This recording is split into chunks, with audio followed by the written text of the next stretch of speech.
Alors, bonsoir à tous, heureux de vous retrouver, chers amis, en ce samedi 12 décembre 2020.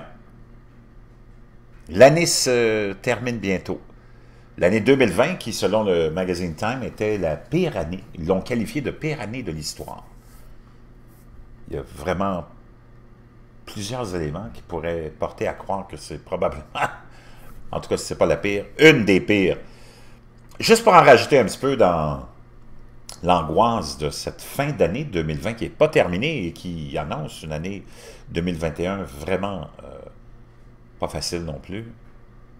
On va se plonger dans une vieille prédiction, une vieille prophétie plutôt, étrange d'un saint irlandais selon laquelle le pape François serait le dernier pontife.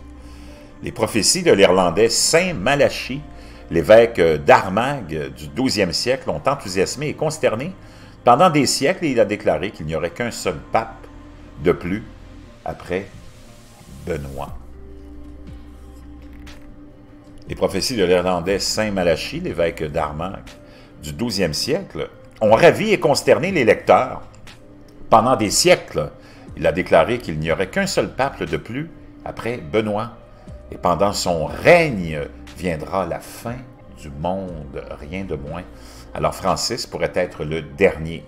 La prédiction dans son intégralité est « Dans la persécution finale de la Sainte Église romaine, régnera Pierre le Romain, qui nourrira son troupeau au milieu de nombreuses tribulations, après quoi la ville aux 7 collines sera détruite, et le terrible juge jugera le peuple. » 3 petits points, la fin. Le père du pape actuel s'appelait Peter ou Pietro et était d'Italie, même si la famille a déménagé. En Argentine, en 1139, l'archevêque Malachie se rendit à Rome depuis l'Irlande pour rendre compte de ses affaires. Pendant qu'il était là, il a reçu une étrange vision de l'avenir qui comprenait le nom de chaque pape, 112 en tout de son temps, qui régnerait jusqu'à la fin des temps. Nous sommes maintenant à la dernière prophétie. Ces prédictions sont prises très au sérieux, comme le dit un rapport en 1958 avant le conclave qui élirait le pape Jean XXIII. Le cardinal Spillman de New York loua un bateau, le remplit de moutons et monta et descendit le Timbre pour montrer qu'il était pasteur et notaire, la devise attribuée au prochain pape dans les prophéties.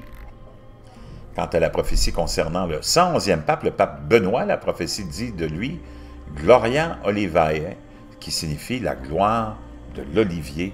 L'ordre de Saint-Benoît est également connu sous le nom d'Olivetain, ce qui, selon de nombreuses affirmations, corrige les prophéties ou les rend véridiques. Le prochain et dernier pape devrait être alors Peter Romanus. Saint Malachie a rendu compte de ses visions au pape Innocent II.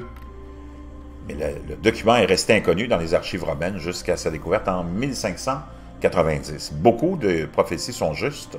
Par exemple, celui sur Urban VIII et Lilium et Rosa, le lys et la rose. Il était originaire de Florence. Et sur les armes de Florence figure une fleur de lys. Le pape Jean-Paul II est de Labore Solis, qui signifie de l'éclipse du soleil. Karol Wojtyła, Jean-Paul II, le Polonais, est né le 18 mai 1920. Imaginez-vous, lors d'une éclipse solaire. Et ça continue, je vous laisserai ça, vous irez lire ça.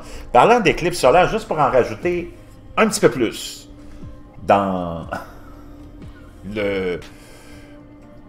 l'angoisse de ces prophéties, on parle de Jean-Paul II, qui est né lors d'une éclipse solaire. Imaginez-vous, en terminant, c'est Forbes qui nous rappelle ça et qui nous le rapporte, la présidence de Donald Trump se terminera le jour d'une comète, d'une pluie de météores et d'une éclipse totale de soleil. Rien de moins.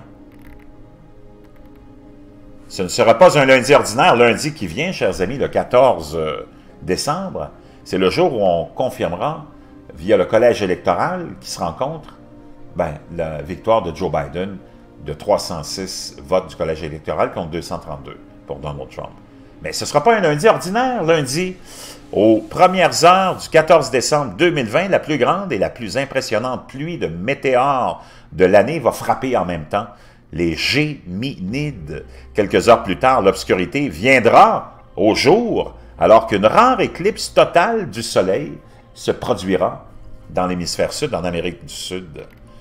Les observateurs sur le chemin de la totalité en Amérique du Sud espèrent avoir un aperçu de la couronne du Soleil, mais ils rechercheront également des éclairs verts de météores géminides au crépuscule et peut-être aussi, imaginez-vous, une comète qui va passer très proche de la Terre et offrir un spectacle peut-être en plein jour, qui sera transformé en nuit par l'éclipse totale du Soleil. Tout ça le 14 décembre 2020, lundi. C'est rien de moins que ce grand spectacle de prophétie offert par la fin de la présidence de Donald Trump. C'est aussi un jour où nous verrons Joe Biden officiellement confirmé en tant que président des États-Unis, a déclaré Jay Pasakoff, professeur d'astronomie au Williams College, Massachusetts, qui a été témoin de 35 éclipses solaires totales et de 72 éclipses solaires de tout type. Peut-être qu'il faut une éclipse totale de soleil pour que cela soit officiel. Plongé dans les dates, et cela devient encore plus étrange car le 14 décembre 2020 est exactement à mi-chemin entre deux grandes éclipses américaines qui sont des événements extrêmement rares. Pour être clair, il n'y a rien de bon augure ni de suspect à ce sujet. C'est l'histoire céleste d'une comète au hasard brillant, une traînée de débris d'un astéroïde géant et du cycle de Saros. Mais il est néanmoins intéressant de noter que les éclipses solaires totales sont un thème récurrent en Amérique du Nord pour le moment. Donald Trump a une histoire avec les éclipses solaires. De retour, on retourne en arrière le 21 août 2017. Lors de la grande éclipse américaine, il a été photographié en train de regarder une éclipse solaire partielle à 81% sans lunettes de sécurité, risquant de subir des lésions rétiniennes par la rétinopathie solaire. Et la photo était également injuste puisque la vidéo complète de l'événement montre sa famille et son cabinet en train de regarder l'éclipse à travers des lunettes à éclipse solaire. Trump volant un regard supplémentaire sans les lunettes. C'est une photo de ce dernier qui est devenu virale. Le 8 avril 2024, on termine avec ça juste pour vraiment pour vous démontrer la profondeur de ces événements-là. Hein. Le 8 avril 2024, imaginez-vous, le 8 avril 2024, l'ombre de la Lune se déplacera à travers le Mexique parce que Joe Biden, qui a une planète naine qui a été nommée d'après lui, datant de son temps en tant que vice-président, verra son prochain mandat se terminer par quelque chose d'encore mieux que la grande éclipse américaine, une grande éclipse nord-américaine.